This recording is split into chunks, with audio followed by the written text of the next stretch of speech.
nchi yetu saizi inapitia kwenye matukio magumu sana, hasa katika swala la utekaji na mauaji. Sisi kama wanawake viongozi ndani ya vyama tumeona tulizungumzie hili kwa sababu swala la utekaji linaleta hofu kubwa kwa wananchi. Ndugu zangu, sisi kama wanawake ndani ya vyama tunasikitishwa na tunalaani mawimbi ya matukio ya mauaji na utekaji, kwani Katiba ya Jamhuri ya Muungano wa Tanzania ibara ya 14 na 15 inatambua kila binadamu ana haki ya kuishi kwa usalama. Kwa hiyo tunaomba sisi kama wanawake, tunamuomba Mheshimiwa Rais Samia Suluhu Hassan ambaye ni Amiri Jeshi Mkuu na ndiye mtu wa mwisho kwenye kuhakikisha masuala ya ulinzi na usalama na raia wake. Tunamuomba Mheshimiwa Rais ahakikishe aidha anaunda tume ya kuchunguza matukio yote ya mauaji na utekaji. Kama kuna watu wanajiteka au kuna watu wanatekwa, basi tunaomba swala hili Mheshimiwa Rais aliingilie kati kuhakikisha hao wanafanya vitendo hivyo wanagundulika na wanachukuliwa hatua stahiki kwa mujibu wa sheria ya Jamhuri ya Muungano wa Tanzania.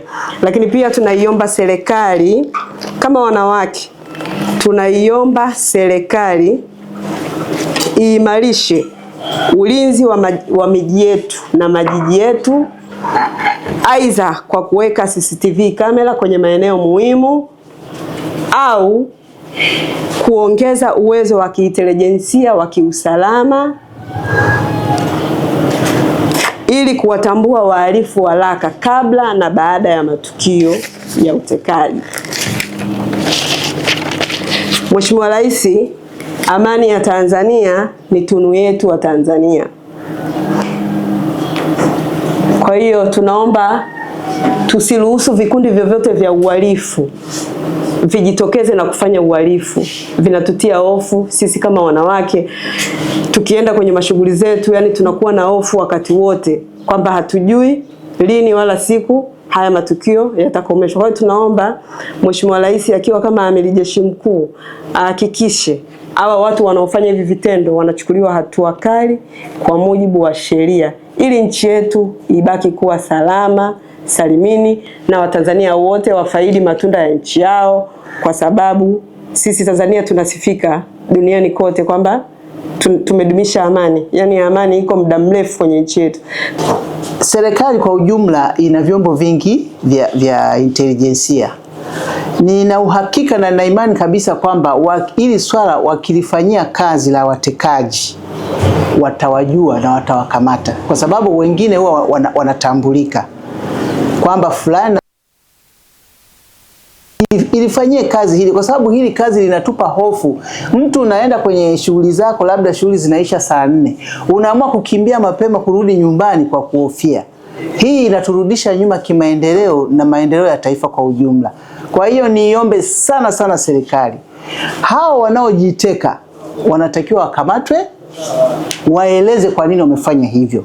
Hao wanaoteka wakamatwe, tuwajue, tena waonyeshe hadharani, tuwajue na wachukuliwe hatua za kisheria kwa mujibu wa sheria za nchi.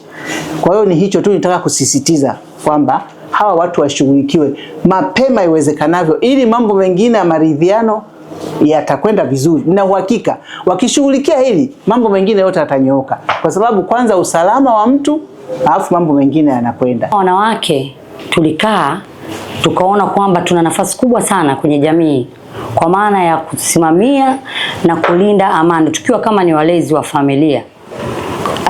Mara nyingi tumekuwa tukitumika sana wanawake kuchochea migogoro na machafuko ya hapa na pale. Kwa maana gani? Kwa maana kwamba saa nyingine tunahusishwa na tunapewa maneno ya uvumi ama kueneza maneno, ikiwa ni kuongea na mtu ana kwa ana ama kwenye mitandao ya kijamii, kitu ambacho kinatufanya sisi wanawake baadaye inapokuja kutokea athari za ukosefu wa amani, tunaoumia ni sisi wanawake, watoto, wazee na watu wenye mahitaji maalum. Kwa hiyo tunapinga vikali sana na tunatamani sana sisi tuwe viongozi wa kusimamia swala zima la amani. Kama hapo tumesema mwanamke ni mlezi wa familia, na familia haiwezi kuelewana isipokuwa na amani, na familia ikishakuwa na amani, na maana wananchi tutakuwa na amani. Ninatamani sana tujue kwamba unapoipoteza amani kuirudisha ni gharama sana, na ukishakaa kwenye sehemu ambayo haina amani utajua ni namna gani utaweza kuilinda amani ulioipata, kwa sababu ni gharama sana sana. Kuna vitu vingi ambavyo vimekuwa vikiendelea ambavyo vimekuwa vimeathiriwa na ukosefu wa amani. Sisi wote ni mashahidi. Uchumi wa nchi umeshuka, vitu vimepanda bei, lakini kwa sababu tu kuna taifa moja ndani ya dunia limekosa amani. Hii pia kuwaomba na kumwomba Mheshimiwa Rais kuangalia mno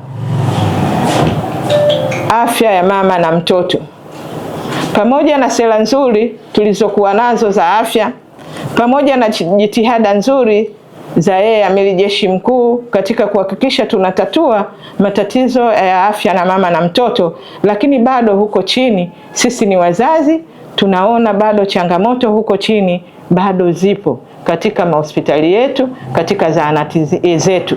Kwa hiyo tunamuomba Mheshimiwa Rais na waliopewa dhamana kwa upande wa afya wachukue jitihada za maksudi, waende na maoni na maono ya Mheshimiwa Rais kuhakikisha mama anaposhika ujauzito na mtoto atakapokuwa amepatikana waweze kupata haki zao za kimsingi, kwani katiba yetu ya Jamhuri ya Muungano wa Tanzania imeeleza wazi haki za kupata huduma za afya.